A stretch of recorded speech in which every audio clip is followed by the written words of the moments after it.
So the goal of this program was to spend a day and try to have companies be more strategic. There are best practices. When you're going to sell overseas, what we're trying to do is get as much information into the hands of companies so they don't make basic mistakes. We learned, got some insight onto shipping, dealing with various freight forwarders and or parcel services.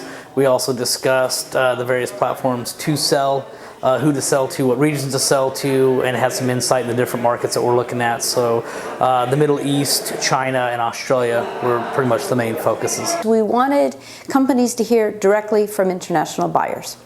Getting ready for the SEMA show, November, 25% of the people coming to the SEMA show are international. So we brought 4 buyers to really highlight the potential. From what I found from the export fair, it was nice for people who have never been international or been involved with any type of international sales. So we did basically a lot of 101 talks today, so people understood what it takes to be in an international market and what your company needs to bring to the markets, so you can understand how to bring your product to that market, if you will. A lot of good information today, a lot of good information on some of the regulations for importing into different countries like Saudi Arabia or China and stuff like that.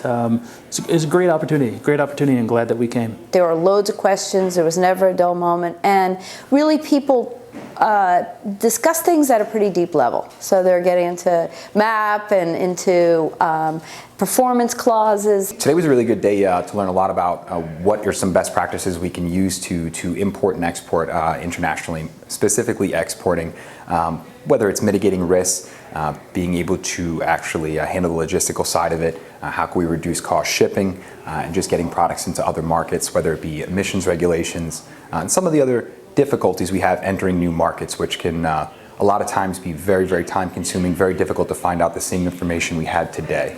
The best time to do it is not in the rush of the SEMA show or even when we're overseas, but to spend a day looking, how can I be more strategic? What steps do I need to take even before I leave the US?